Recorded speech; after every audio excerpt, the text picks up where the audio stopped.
Steel particle, steel particle. The Boston Celtics, steel particle, steel particle. Oh yeah!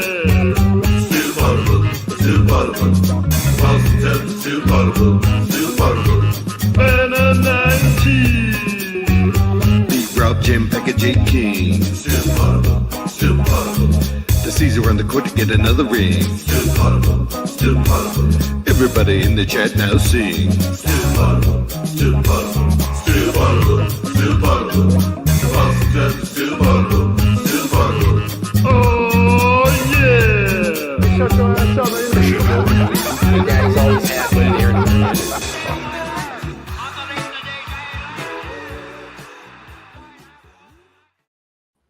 Welcome back to Still Potable, the best Celtics podcast here on Al Gore's Interweb. I am Sam Jam Packard, professional sports fan, joined by the great Brian B. Rob from MassLive.com. Jay King is also here. How come I'm not the great? We've gone over this, Jay. Its reputation precedes itself. But we are joined by the great, the voice of the Boston Celtics.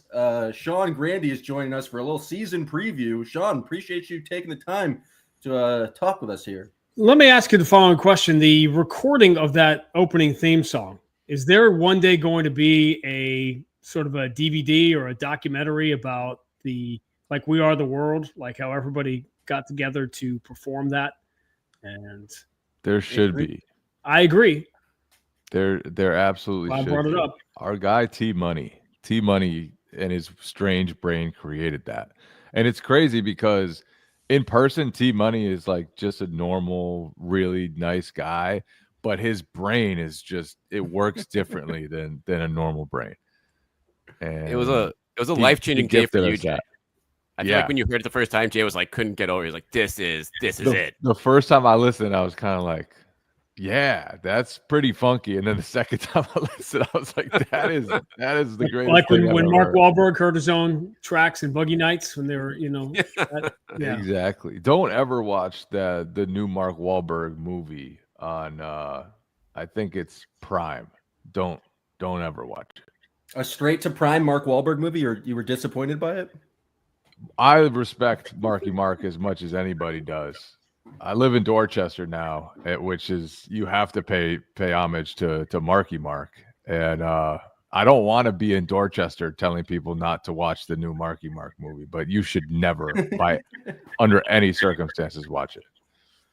Well, I think the thing about a Marky Mark movie right now is that I have lower expectations for him, and that is where we'll start with the Boston Celtics, Sean. We've entered Championship segue right there. We may not have a thank you. championship at the end of the year, but we got a segue to start the preview. Hang the banner. That's the new world the Boston Celtics find themselves in, of lowered expectations. The past 2 seasons, it was a championship or bust mentality. But this year, I don't know, it feels a little loosey-goosey heading into training camp. Sure, there's Peyton Pritchard's bleeding from his neck for days on end, but it's just a new world we live in, and it's a new world for Joe Mazzulla. So what are your kind of expectations for, I think, the team and Mazzulla specifically heading into this year where they're not going to have Jason Tatum for most of the season? I think the first week of training camp and Peyton Pritchard bleeding from his neck and Chris Boucher and Joe Mazzulla going from brawling at the Garden after a timeout to, being there at these intimate family moments and all. I think that's the kind of year it's going to be. I think it's going to be getting back to a little bit of the fun of embracing a team from start to finish. We're not that old that we can go back to Evan Turner and Isaiah Thomas and Jay Crowder and Avery Bradley when there weren't championship expectations, but people really love those teams very, very much and were passionate about them. And to me, the fact, again, just being around Boston all summer, whether people came up to me at Fenway or on the street, it feels like completely unscientific survey.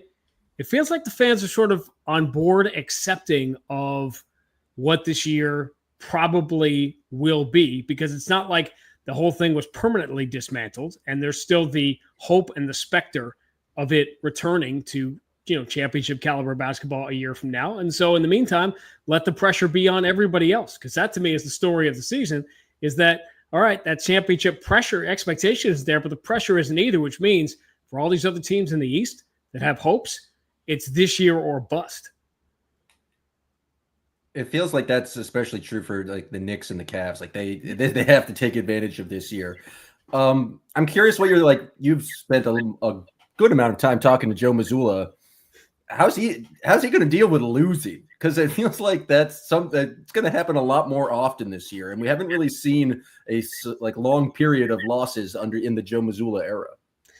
I think that it's not the losing that's going to drive him crazy. It'll be if there isn't the progress. If the things that drive him crazy aren't necessarily wins and losses. You've seen him after brutal, tough losses where his mood is never what you think it's going to be, right? Like think through these games, think through these moments the last couple of years. That's not sort of how he reacts. And I think what you've seen through the first week of training camp is what you're going to get this year, which is kind of Joe with the dial turned up. You're going to get more crazy movie quotes, and you're going to get more spike ball stories, and you're going to get just a little bit more of that because there isn't going to be as many other things to focus on. I don't think losing will like torture him. Like he can respect an honorable loss. Like if they go out there and play hard as hell and play unselfishly and execute like he wants them to, and at the end of the day they lose, he'll be okay with that. But it's if they take shortcuts, if they're not playing as hard, if at some point during this season they let go of the rope because they're not winning as many games, that's the stuff that's going to drive him crazy. And look at it this way. If in the last couple of years, let's pick a guy from that top 7 or 8 from the teams that we watched for the last 2 or 3 years. If one of those guys has a bad night, let's go with the rope or whatever for a couple of games, he had to go back to them, whoever it was. Jaylen Brown, who's had an amazing run here and still is on a Hall of Fame trajectory, had one of the worst games probably of his life, a game up in Toronto at midseason. He was just could not get out of his own way. He was terrible. What's Joe Mazzulla going to do? Now, when you got 14 guys who can all play, and many of them are going to be interchangeable and you can try different combinations, you don't have to be as tolerant of the things you're just talking about to make changes. But what happens when Neemias Queta makes another mistake and he turns and Luke Garza's there, and that's just not the guy you're looking for in that moment? But that's the next guy. So welcome to life with 2 centers, 2 point guards, and 13. Just going to shuffle through them all. Nemi pisses him off. He's like, Boucher, get in there. Boucher does something really stupid. He's like, Garza, get in there. Garza gets blown by. He's like, do I have anyone fucking else? Let's go small. We're doing 4 guards and what else on this bench? Xavier Tillman starting by week 3. But no, I am fascinated to see, John, like in terms of how Joe probably he has like the best winning percentage in probably league history right now. It's the best. He has the best regular season winning percentage. He had the best playoff winning percentage too until the next series started. I don't think he does anymore, but literally going into the next series, he was the all-time winningest coach in the regular season and the playoff. But from that standpoint, just to go into this and be like how he's going to handle these situations, just fascinating to me. Like, because he just hasn't had the options haven't. He just hasn't had to because this team has been that dominant for, especially in the regular season, for these 3 years. And so, how long of a leash does he give these guys that probably don't have the confidence, certainly don't have the time on the floor for half the roster to are you going to willing to let these guys play through mistakes? Because knowing you're gonna need to find obviously ideally this year you find a diamond in a rough or two with the bunch of new faces they brought in here for not only this year obviously, but when Tatum comes back down the road, and you're gonna have this team's gonna have a limited budget for a while in terms of free agencies, guys. So these are the guys you need one of these guys to hit, and how does he, empower these guys to lead to the fact of hopefully where one does hit. There's a lot of minutes over 82 games for a lot of these guys to have that opportunity. Whether you're talking about, Josh Minot is the kind of the one that jumps to mind. For when you said that last sentence, I think a lot of people were sort of picturing Josh Minot, but there are a lot of those windows of opportunity. Obviously, there's going to be a lot of minutes for Anthony Simons to determine what kind of player he is in the NBA, unique opportunity for him. So 82 games times all. How many minutes has Joe Mazzulla had available to look at other guys the last few years? How many minutes will he have over 82 games this year? That's, night and day. You'll never guess this, but the Patriots just fumbled again. It's insane. It's been a wild NFL day. Stevenson again? It was whoever was returning the kickoff fumbled. I don't know who recovered it yet. Good God. Yeah. What game. It's they're not ready for prime time. They are not a prime time team yet. And that isn't that the beauty of the Celtics season when you say not ready for prime time, is that no one's going to know where the games are. So it's the perfect year to sort of like tune into the radio, baby. Tune into the radio. Everyone knows where the radio is. Well, again, that's not changing. Let's not go back 2 years to the decision of my life. But part of it was you could see where this was all going, right, in the NBA. And it's a matter of time. By the way, this town went berserk 2 weeks ago when the Red Sox clinching game was on Apple. Get used to it. This is where it's going. This is the local TV and all of these sports is going to start to vanish. There's a big story about MLB, in that direction that Sam Kennedy was talking about it just this week.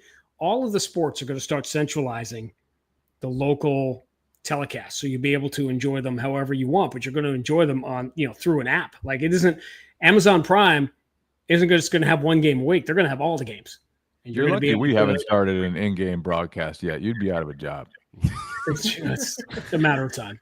It's a matter of time. Well, listen, AI is coming. As soon as I figure out how to get AI to react in real time, we're all out of a job. But Sean, this is the last. You guys are the only radio's the only thing that has playoffs now, right? Like, well, to the point, and it's funny you use the word. I don't even use it anymore because the word radio to me is almost like Betamax now. It's irrelevant. You guys know full well because you're there behind us half the time, and we're on camera every minute of every game now. It's a matter of time before those are on YouTube or whatever. Everything is. Has anyone complained that they have to actually see you? Well, that's the beauty of it, isn't it? Like usually they complain they can't see us enough. But now you'll have the opportunity to see all of us. The irony of the person that asked that question, really. I mean, let's try to let's soak usually in those shots too. Let's soak in. I'm always right behind you. I have to watch how I act. Well, and don't we? And how do you think my partner feels? You think they're gonna capture Max watching like antelope videos, playing Scrabble, his Animal Kingdom video? I mean, that's all part of the experience, right? Wouldn't you want to? You want to be sort of a part of that. But in addition to having to memorize which night is Peacock and which night is Amazon Prime and ESPN staying on this night and this night's on NBC, all of these changes that are coming, that's a really big one that is coming. And as you mentioned, B-Rob, and he's coming to the NHL and NBA now. There is no more local TV. 2 years ago when I'm staring, okay, what makes the most sense here? Right now, local TV, and it's not just in Boston, it's going to be everywhere. You're losing the top 15 games of the regular season. Think about that in terms of the schedule. Top 15 and the playoffs. And are you the voice of the Celtics if you're just doing the games against Charlotte and Sacramento and none of the games that matter? And you're not going to do the games against Golden State. You remember 2 years ago, because of the NBA Cup, there was an extra Celtics-Knicks game. They played a fifth game. They had that added to the makeup, one of those game 81, game 82 things they added. And I remember going to that game and tweeting it that night. This is about 2 years ago. I said, because of the unusual circumstances, this will be the last Celtics-Knicks game that's not on national TV for a very, very long time. There was a period of time, and this is even before the restrictions were as bad as they are now. Mike and Tommy went, I want to say 5-6 years, whereas my son, if he were here, he'd want me to say 6-7 years with, including playoff games, maybe 25, 30 games without doing a Celtics game against LeBron James. Damn. That's going to be the way of it now. And then when, because it's not about the quality of local telecasts, which vary all over the league. It's that local TV and the regional sports networks are in major trouble, and they don't seem to be a part of certainly the long-term future, but definitely not the immediate, the mid-range future of the NBA. It's all going to be on apps, and that situation where the Red Sox were in, which is unfortunate in a lot of ways, it's coming. So Joe Mazzulla might be the kind of most interesting character going into this season just because of how his situation has changed, how the team has changed around him, how he's going to approach all that. But Jalen, to me, his situation is really fascinating. I thought on Media Day, he said something interesting, which was that everyone's talking about him being the number one option. He's like, I'm not going to approach it any differently. And what do you think Jalen is going to bring into this season, what do you think this is going to reveal about him that we haven't seen from him before? Well, it's interesting that he told all of you guys, nothing's going to be different at all. And now he's had everybody over to his house and he's taking him to the Patriots game and you can see what Jalen is doing here and what he recognized. He's seen other guys around the league do it. They're at this age now that Jalen and Jason, they're still young, but they're not still young in a lot of ways, if you think about it. And this is a great opportunity for Jalen on the court and off the court to evolve into a different kind of leader. I'm fascinated to see the year that he has. To me, and I've been very careful, aggregator warning, to not compare Jason Tatum to Michael Jordan, except in the following way. The Scottie Pippen 1995 role that he had to play without Jordan for that year and a half that Jordan was not there, and all of a sudden he became the guy. That to me is sort of this interesting part of Jaylen Brown's career that is coming for the next year or next 60 games or next 53 games or next 71 games or whatever we think is going to happen with the number one issue. My issue is, when does Joe snap with the Tatum questions? In mid-November, late November, or when does the moment finally come when he's going to have enough of these questions? Which, he hasn't been away until Tatum keeps putting new videos out. To be fair, yeah, and that's every time Tatum gets a video put out, you know what? You're going to get asked, Joe. So talk to Jason about that one. What do you guys think? Offense. Hold on. It's funny you brought up Scottie Pippen because I feel like it's kind of the reverse for Jalen, where Pippen was elevated in the number one role, and it was all of a sudden the scoring that became more necessary, more of an emphasis, I feel like, where he always did like everything else, was such a connective piece, passing, everything like that. Whereas Jalen, I feel like it's the passing that might pop this year in a way that it hasn't before. And I'm really interested to see how he handles being the number one playmaker or having more of the playmaking role on him with Jason out. And this is a guy you're talking about, and I'm not sure I completely agree with that, because I think Scottie Pippen was almost a better guy for the triangle offense than Jordan was, and he actually fit it better, and he moved the ball even better when he moved into that role. But we're talking about a guy in Jaylen Brown who 2 years ago, I think 2 and 3 years ago, was like dead last in the NBA in assist to turnover ratio. I mean, dead last. And now those numbers improved last year, but that's going to be, part of his growth and maturity this year. It's going to have to be. That's what I was trying to figure out. I was like, are we going to see a lot of Jaylen Brown running pick and roll as the pick and roll ball handler? That's just not something we've seen with the Celtics offense. Well, don't you think you're going to see a lot of everything, right?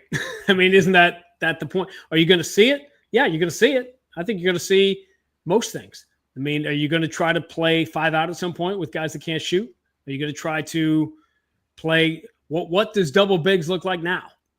I don't know if I want to know what double big looks like now, but we're going to find out everything, because first of all, they're still back-to-backs. They're still. Do they have 2 bigs to throw out there together at once? Boucher and somebody, Xavier Tillman and somebody. Yeah, I don't know if that's going to be a good thing. It could be like the Tice Tristan Thompson duo, which was not great. Fond memories. Bring us all back to the Amir Johnson days. But I mean, with the amount of other teams going double bigs, they're going to have to try that. Like they're going to roll out the kitchen sink, and we're going to see what sticks, and like it's probably going to change night to night, quarter to quarter once the season gets going. Will Garza and Nemi play together? There's that. I don't think about that one. Everybody just took a gasp, didn't they? Like, wow. Okay. I think that the more interesting question is that they're going to have a Peyton Pritchard, Simons, Derek White, Jaylen Brown, super small lineup. Yes. And who's the big who runs with them? Because I think that's how they're going to play. It's like, we're going to be fast, we're going to be physical, we're going to be chaotic. And if Anthony Simons can be good enough on the defensive end to like basically justify those rotations, I think that you got to put your best guys on the floor if you're going to just try to win these games. Yeah, this is the way. Listen, the new one is Indiana, right? Have 10 guys, 10, 11, 12 guys, and they can all just run themselves crazy. And even in the finals, look at the minutes played in the finals. When you used to see guys playing 42 minutes, 43 minutes because of the finals, those numbers weren't like that. Even on the OKC side, there were very few guys who were playing more than 30, 32 minutes in those final games. This is We won't say the new NBA. This is the new phase we're moving into. It is the counter to the 3-point shooting. If you don't necessarily have it, you've got to create chaos, and you've got to have 10, 12 guys running on both ends. And that's just not just reading offensively. You got to read on the defensive end. You got to be able to get back, pick up your guy in transition, and have these track meets and have a roster that allows you to play 10, 11 guys every night. Something about me tells me that Joe Mazzulla will love coaching that style. Like everything that we've heard from training camp about the faster pace, about the increased physicality, about Peyton Pritchard bleeding from his neck, and Peyton Pritchard of all people, like the most conditioned guy on the planet, saying, I'm tired after how hard we've worked through this. It just feels like this is going to be a team, as long as they can stick to those principles, that Joe is going to love coaching this style. Like I really think he's going to be in for a fun year, because like this is what he's about. Everything that he's about is what they're stressing right now, and what they'll need to be about if they are going to exceed expectations and win a fair amount of games this year. Of course he is, because Joe loves coaching. He loves the game. He loves his players. It's you guys he hates. This is very true. That's what he doesn't like. That's the part he doesn't like. He loves coaching all styles. He loves learning new styles. He loves studying soccer coaches and football coaches and everything that comes with the job. And obviously he's warmed up to the other part of Do you think he has? I do. I think he enjoys it more, because I think he wants you to come in there defensively. Listen, there are days he doesn't have time to roll jiu-jitsu. So getting into the room with all of you is the closest thing he's going to get to that. So he challenges you. Listen, you guys know I spent 8 minutes on the air and a lot more than off the air with him before every game. And that is fun for both of us because we enjoy the challenge of it. But I think he has a better understanding. Nobody, with the exception of, Paul Westhead, when McKinney went flying off his bike, ever got thrown into the situation that Joe was thrown into 3 years ago. Okay, so needless to say, of all the things he couldn't have possibly have been prepared to do on that day, the media part was at the top of that list. Nothing had prepared him for that environment. So he just did it his own way, which by definition was different and unusual. And I think he's evolved a little bit. I think all of you that cover him in that sort of back and forth have evolved to, you sort of know what to expect, right? You all do when you go into the room or when you're asking specific questions. And I think he enjoys it a lot more than it seems like he does. I'll put it that way. I love the fact that Sam Cassell came out and said it's the hardest training camp he's seen in 34 years, and Joe immediately just craps up like that's his top guy. No, Sam's recency bias. He doesn't know what he's talking about. That's great. That sets a tone. And Cassell, but in those comments in that interview, I don't know if you heard, Sean, like on Cassell was like, we want to be the hardest playing team in the NBA period this year. So they want not only play fast, play hard. They were like last in the league in pace last year. And I was telling Jay on a podcast last week, it kind of reminded me of the game right after Thanksgiving against the Bulls, like in Chicago, where that was just like the craziest up and down game. But that's like, are we going to get like 50 of those this season now? Because that's just like, are they going to push it to that level, do you think, in terms of the pace? Or is it going to be a night-to-night sort of thing? Yeah, because by definition, you had players that could score in a lower pace situation. You're not going to have that, particularly for the first 71 or 58 or 62 games or whatever it ends up being. I don't think there's any question that that's a significant factor. Now, the bit about we want to be the hardest playing team, there's a lot of other teams that all say the exact same thing. Everybody wants to be the hardest playing team. Can you be the hardest playing team? And what does that mean? I don't know if the Sixers do. I guess we'll find out, right? I guess we'll find out opening night. Yeah, that would be a candidate. You got some guys like in Phoenix and Philadelphia that you might say, I'm not sure the Clippers, given their roster, they want to be the hardest playing team every night. But yeah, Sixers are just like, we might play, we might not. Maybe there's a lot of VJ Edgecombe hype here in Philadelphia. No one's talking about the Phillies or the Eagles here. Everyone's talking about Edgecombe People I are remember thrilled. going down. It's so Eagles in Philadelphia now that I remember going down. Remember a couple of years ago, it's bizarre how these Celtics Sixer games have been scheduled the last few years. It seems like they either play all their games at the start of the year or all their games at the end of the year. And this is an alternating year. 2 years ago, we went down there and you were playing a bunch of games against the Sixers early in the year. And the Sixers got off to the great starts. They were 1-2 in the conference after 10 or 12 games. And I flew down on my own. So I'm in the cab with the guy and I'm asking him, is any of this registering? He's like, no, it won't until the Eagles are done at all, and this is when the Sixers were, sort of a centerpiece. And now they've been so disappointing to watch, which again, I go back to the East.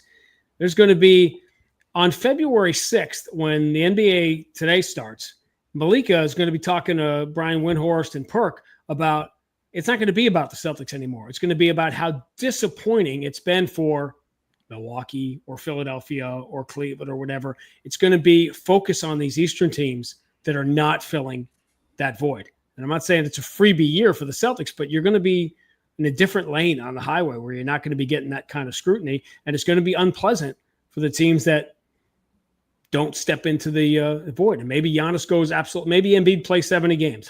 Maybe Giannis goes crazy and is back to MVP form and Milwaukee jumps into that thing. Maybe Desmond Bane is the secret ingredient that unlocks the Orlando out. Maybe all of those things could happen. But we all know, sitting here in our little 4-box in the first week of October, it won't happen because it never does. And these teams that are all counting on big step-ups this year, guess what? Everybody can't take a big step up. So Milwaukee's trash. I'm going to say that right now. They are trash. It doesn't matter if Giannis is MVP caliber because the guys around him are no good. Like, they are just an atrocious roster. Eric Name put out a video the other day from practice. You got to watch it because it cuts to Kyle Kuzma. And Kyle Kuzma looks like a JV high school player just launching like terrible shots. And man, I just think that is a bad roster. But anyway. He's sort of the new Ben Simmons, isn't he? Kuzma? I think that's an insult to early Ben Simmons. I don't want to put that on Ben Simmons. I hate that. Late Ben Simmons as well. It's ultimate cliche, right? When you go, hey, man, early Ben Simmons was a problem. But he actually really was, in those first couple of years. That playoff series when the Celtics beat them in 2018, the Sixers that year had finished like 31-11 in the second half of the year. They were unbelievable. A bunch of those games, I believe, and they were playing with like Bellinelli and Ersan Ilyasova, and Simmons was just running and gunning with those guys. Yeah, that team was rolling, and the Celtics beat them. Obviously, there were a bunch of close games in that series, but it was Ben Simmons was back in 2018. Sky's the limit. But I agree. There's going to be one of those teams. You may be right about Milwaukee, but it's going to happen to them. That's a disaster waiting to happen. Yeah. Sean, I've noticed you mentioned a couple times the number of games the Celtics might have before Jason Tatum's returns. I believe you tweeted something when the video came out. It had my Brian Windhorst fingers up. You had a bold prediction for the day when he might return. I believe it was March 3rd, his birthday, against the hated Charlotte Hornets. For some reason, that's the team he always decides to punish. And I just want to give you a chance to respond to the Windhorst fingers. What's going on in this? What do you know over there, Sean? Part of my job, to some degree, is to throw chum in the water and see if it becomes a thing. I had one a few days ago later about Al Horford, who, as we're talking right now, is making his debut. He's playing for Golden State. He's actually wearing the uniform, to see if there was as much sort of subtle bad blood towards Al leaving again as I thought there might be, which there was. That's not hard to find on social media. But the date was, and listen, I am of the opinion, as I think any common sense person is, that you would call yourself a common sense person. Well, in this Brady Bunch 4 bucks, that's could be hard to find, but he cannot play again until he is 100% beyond 100% cleared to play. I think we all agree that his future health, everything, and his personal well-being is the only thing that matters. Of course it is. But I have always been of the opinion, even working backwards, before the videos, before his own desire to be back, I've always been of the opinion, all things being equal, which they rarely are, I am someone that would rather have him come back and play 10 or 15 games this year to feel his way back than to take 18 months off and to try to start from scratch. I go back to the Paul George one when he was hurt for the national team in whatever year that was, 2013, 2014, when he came back, played a few games for Indiana, and then was completely back mentally at the start of the next year, which is where you want him.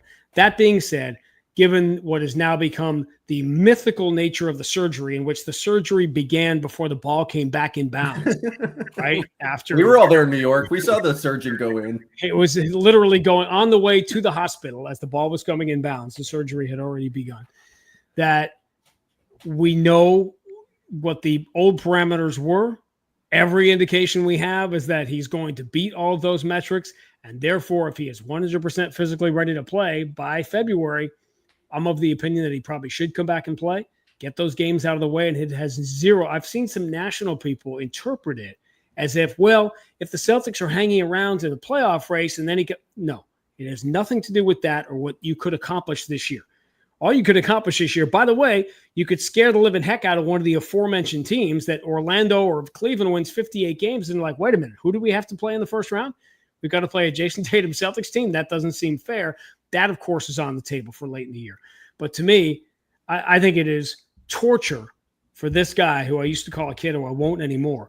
For this man, with everything he has done for this organization, for this game, for his family, for himself, to get back, to keep him out seems cruel if he's ready to come back and play. And so, therefore, to me, there was nothing specific about the day other than I was just doing some math based on how many games would be left, picking out a random day that was, he said he wanted a home game, which, by the way, the only thing I think may be a mistake is picking the home game, because I don't think people today realize how emotional a night that is going to be, because, gentlemen, we're about to move into the second half of Jason Tatum's career, like the first day of the rest of his basketball life, and he is going to go to a new level of beloved in Boston when he gets through this rehab and steps back on the floor. And so it's going to be an extremely emotional night when he does come back. Wouldn't you want that, though?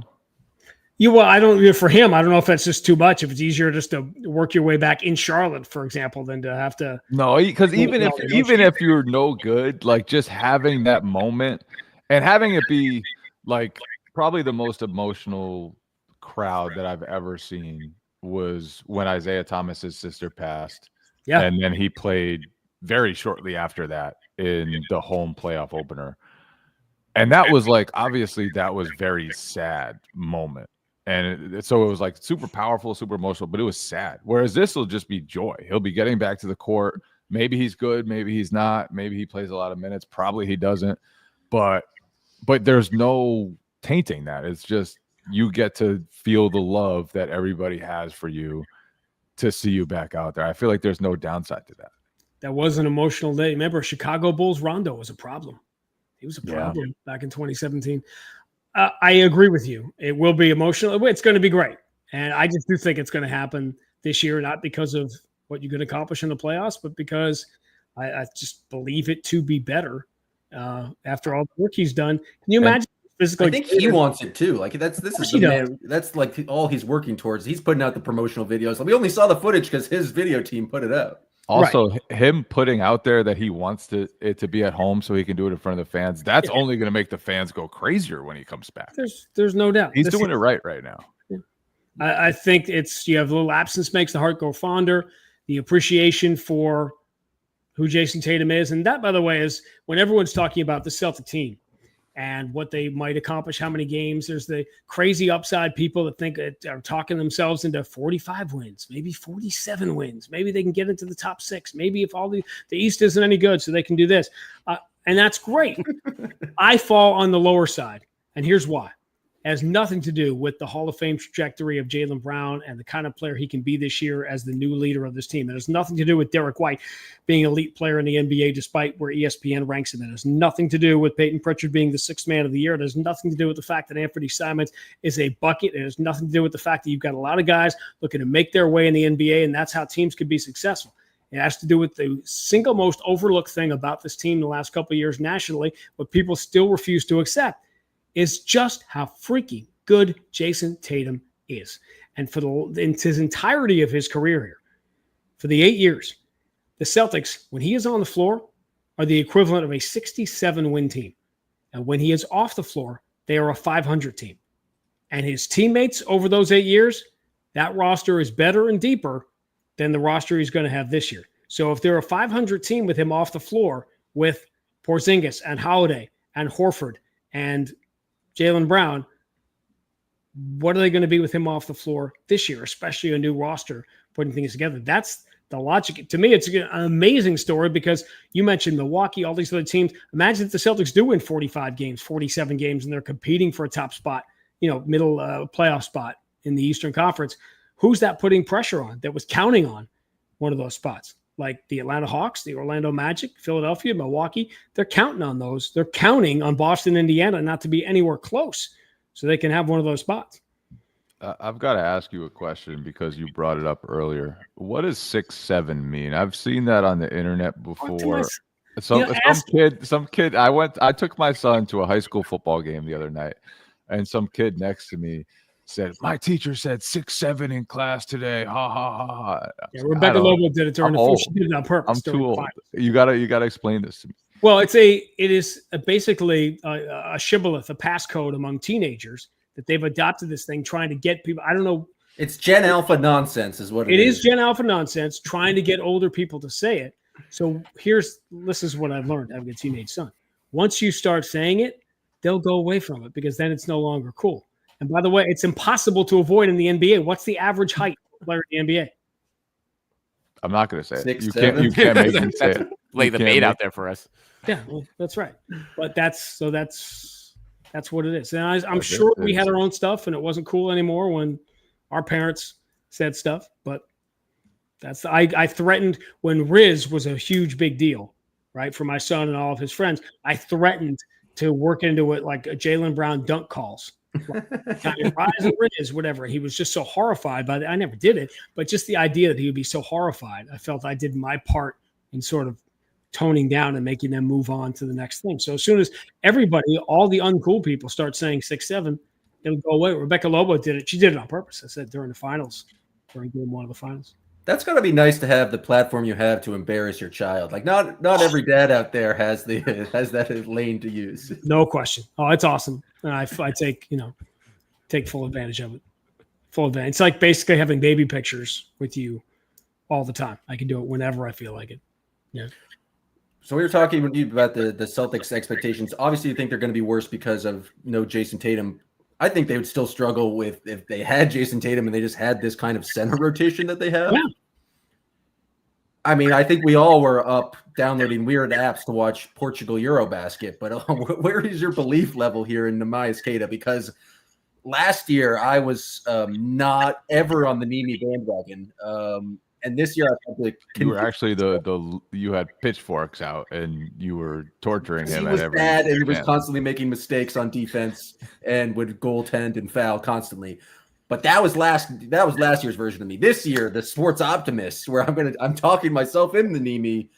I'm just curious, Sean, like what is he I was going to say starting big man in the NBA, but that feels like he's going to be. He's going to be. I mean, who else is starting? He's going to be starting opening night. It just feels like it's. Is that sustainable for a 40-win pace? We have no evidence to suggest that it is, but therefore, what evidence did we have to suggest that Yabusele was going to become a player in the NBA? And then he went and played really well in Europe and sort of reinvented his game.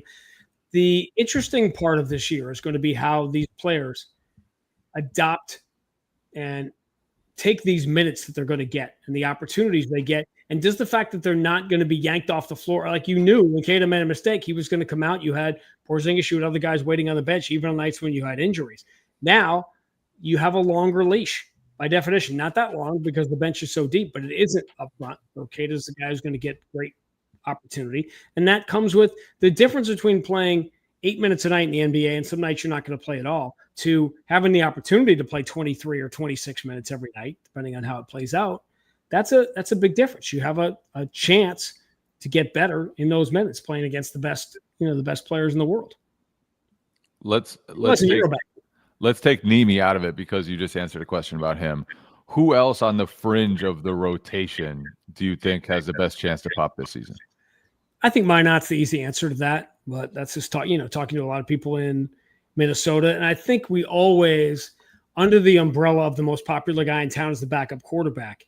It's the guy who hasn't played. You can talk yourself into that guy more because you haven't seen him make a lot of mistakes. And when you pick a guy that hasn't played a lot for a team that you're not watching a lot on League Pass, it's a lot easier to do that. How many people were watching Anthony Simons games? How many people were watching the Blazers last year? I know you were. And by the way, if you're play-by-play, if you have hours, you watch those West Coast games a lot because you're getting home from work and I watch the Clippers. I watched more like Brian Seaman doing Clipper games for years because that's the time slot that they're on. The same way we have Max and I have all these fans in California and on the West Coast because it never occurred to me until it started happening that we are on because of Sirius, we're on in drive time in California. So anyone that has remotely connected to Boston or is a Celtic fan in California sitting in traffic for 2 hours, that's afternoon drive. Here, it's the same way that when we get home, that's the late night. You're watching all those West Coast games. So sounded like you had something clever to chime in. So he was just saying Bill Chisholm's one of those. I was saying Bill was probably what was in that category. One more time. Bill Chisholm. Celtics. I don't think he's going to play at all. That would be not going to be in the next. General. But again, everything, any port in a storm. I was really interested in the news conference. I thought that, and full disclosure, I texted him afterwards and we texted back and forth. I thought he did really well. And I thought where he did well was he read that statement. You remember at the start, and we're all kind of turning our heads. And the second he put that statement away and was just Bill Chisholm, I thought he was great. We talked about that too, because it was the statement was like, he might not be ready for this. Right. he's reading this and sounds a little awkward. By the way, why would he be ready? How do you prepare to be in the spot that he is in here? I thought, who I thought was really good in the news conference? Wick was. Because a couple of times he offered a couple of things up that he didn't necessarily have to, making the point that he was part of the committee that put together the current collective bargaining agreement with the second apron and the repeater penalties and things like that. And then again, it's a very simple line that Wick did not have to say that I thought was really important he did for the few fans. And I think anyone listening 45 minutes into a podcast like this is hardcore enough that they knew this was already the case. But there are people out there who don't necessarily understand. And Wick made it very clear this was going to happen no matter what.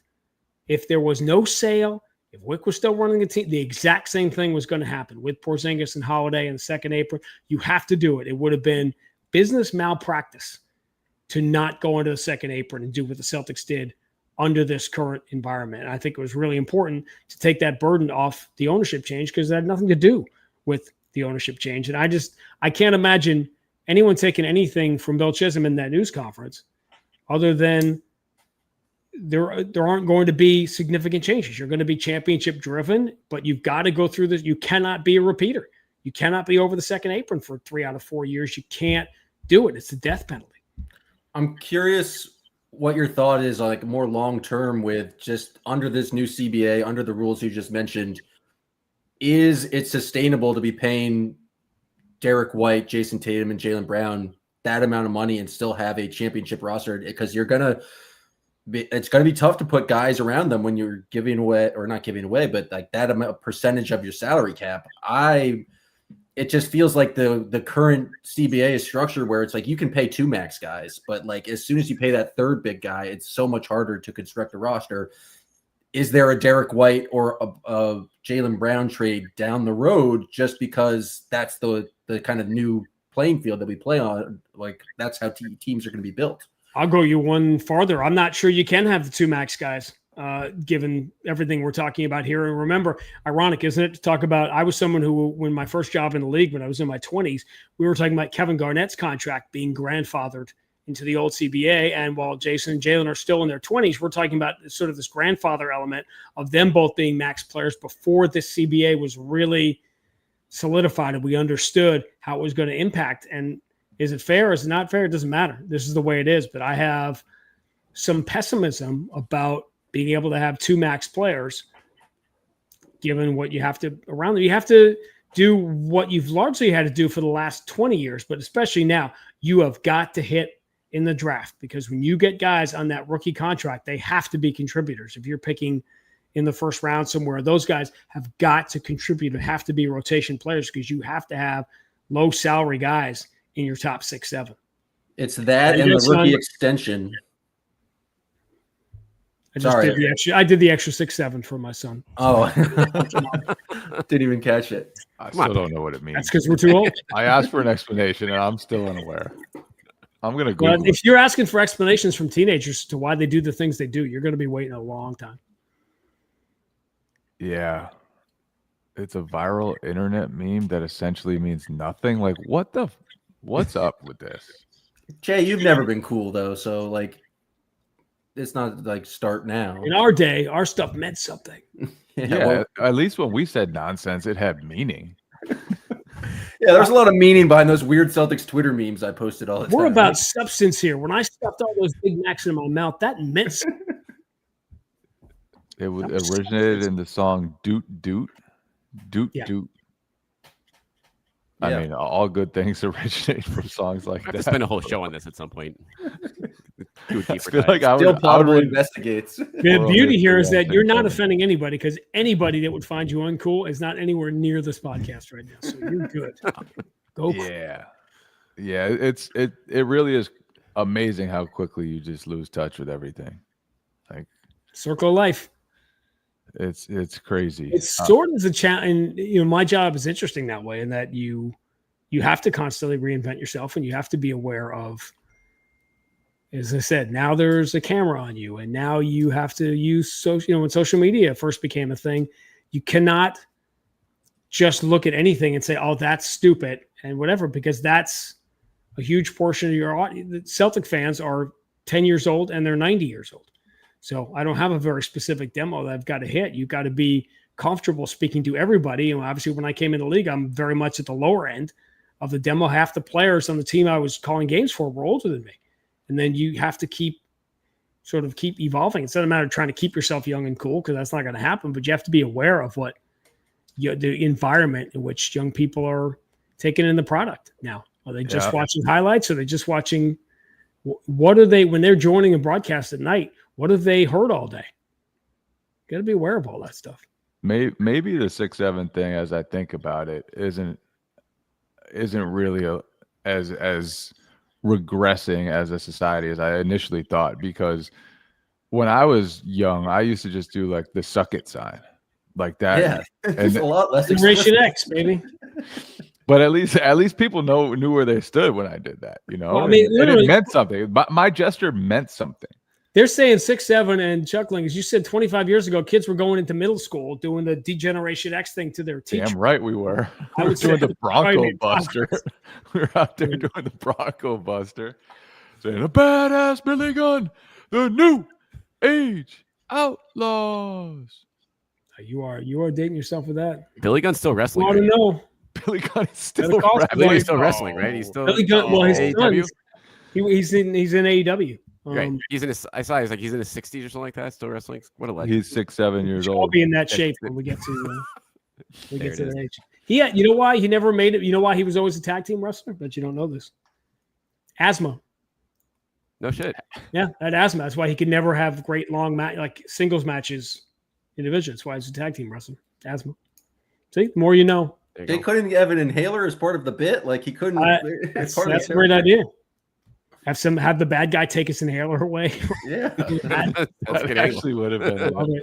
a hilarious stuff. little wrinkle. Love it. It's untapped. All right. One guy who has not been mentioned, I feel like, enough in this podcast. Derek White. Derek White. Thank you, Jay. We never mentioned Derek White. No, enough. Nobody ever mentions Derek White enough. Disrespected. So All he does is win. One, All-Star Derek White.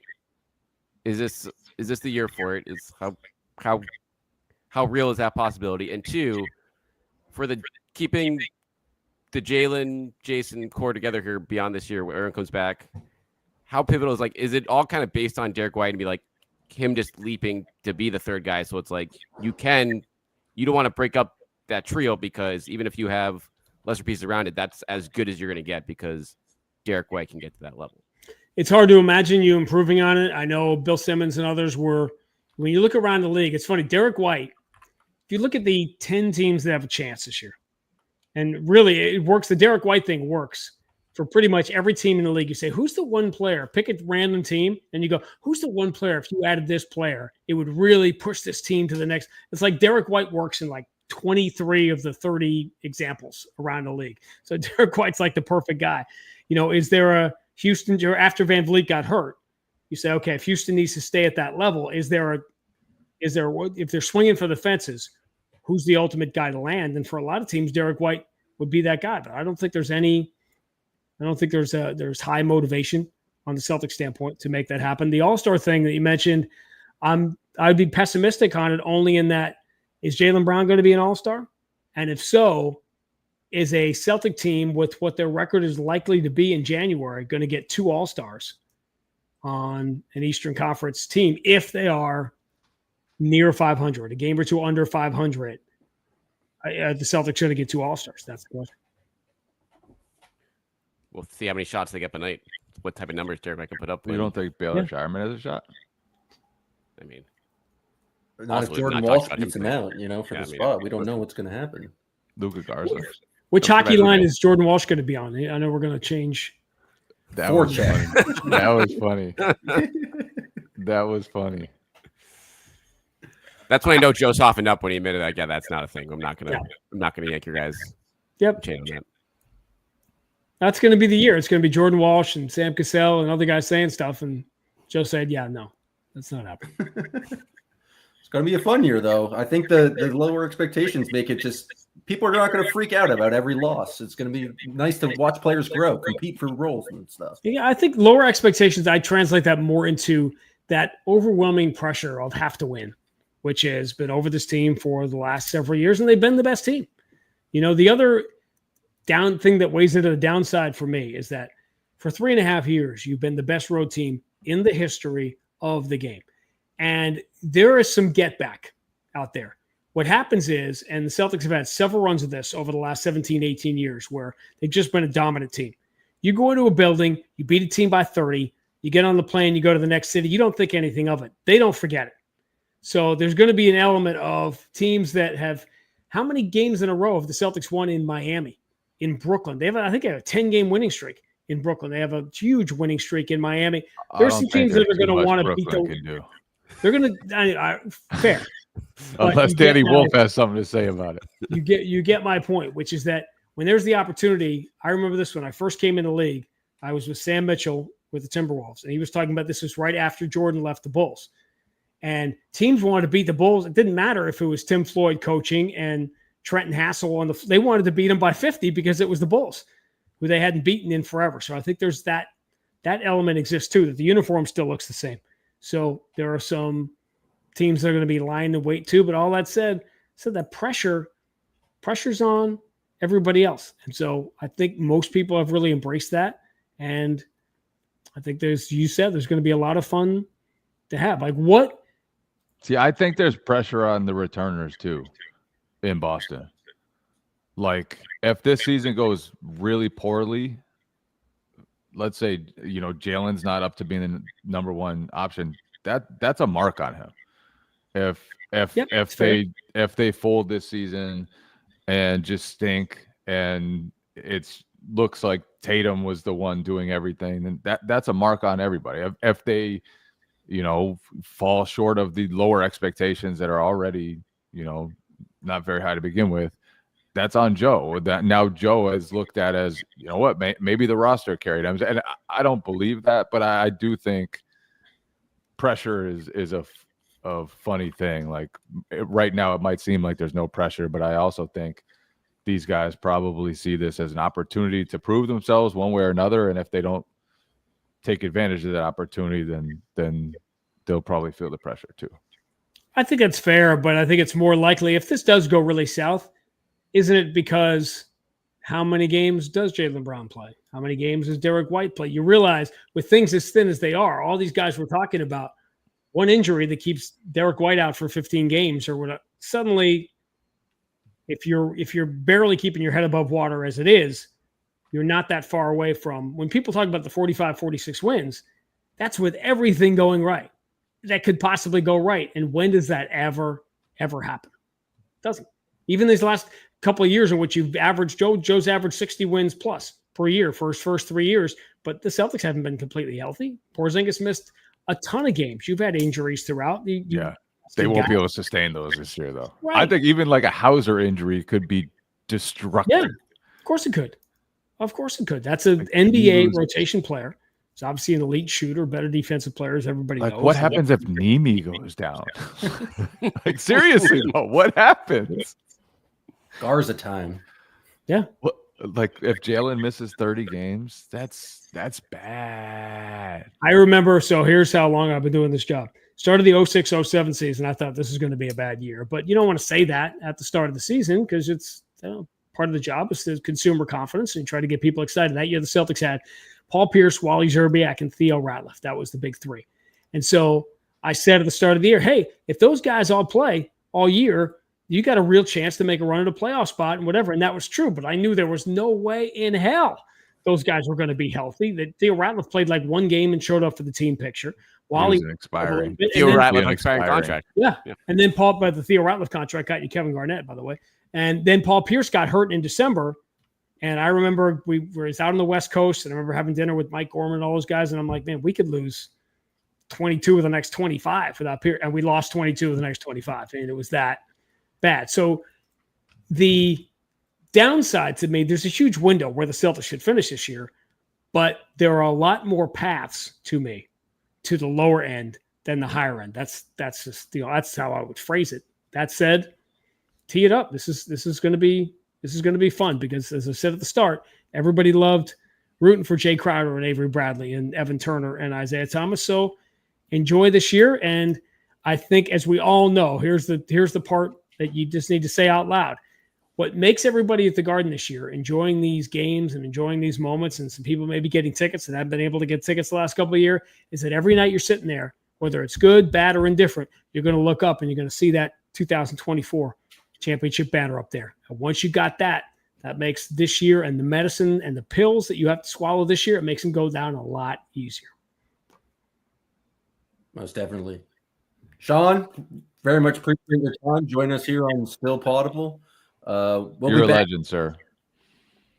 Do what I can. True legend. You know how old we are? I didn't realize that still somebody told 20. This is our 25th year. Wow. It's our silver anniversary. Every time I think I'm old, I just have to look at you. That's all. That's why I'm here. Young again. And I don't have, the beauty for me was I had Mike and Tommy all those years, right? I always felt like the young guy. And all of a sudden, oh, wait, Tommy's gone. Wait, Mike's gone. Wait a minute. Looking around. At least I've got Max. So you can look at me all you want. I can look over at Max. What does one get on the silver anniversary? Are you getting a watch for Max? Is he going to get you a gift? I think we're going to get April and May off. But who knows? Who knows? I obviously hope for a variety of reasons that doesn't happen. I think the playoff streak matters. I know silly things like that. There's two little streaks here. There's an 11-year playoff streak. And if you make the playoffs this year, you've got a great chance for it to continue for multiple years after this year. And there's also, which I think we're getting close to an NBA record now. The Celtics is a weird one that's in that weird statistical file of mine.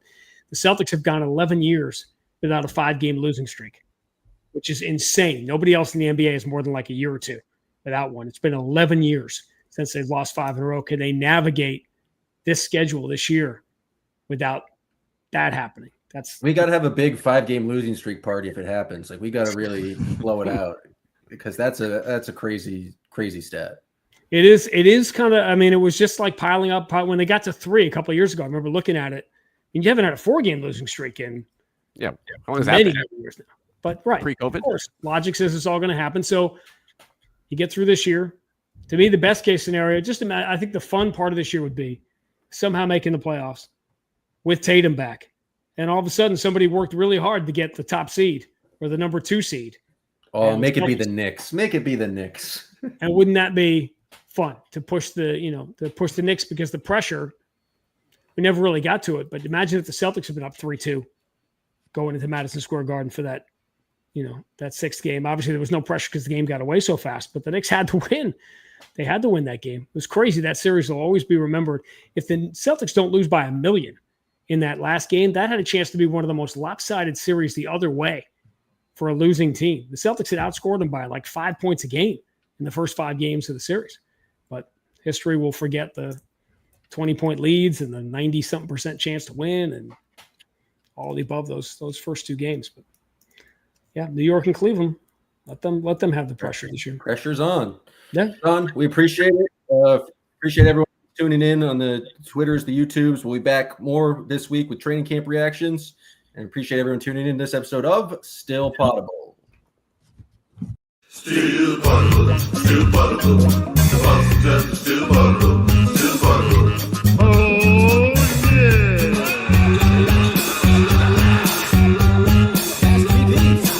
Go down from eating and drinking and all that wild stuff.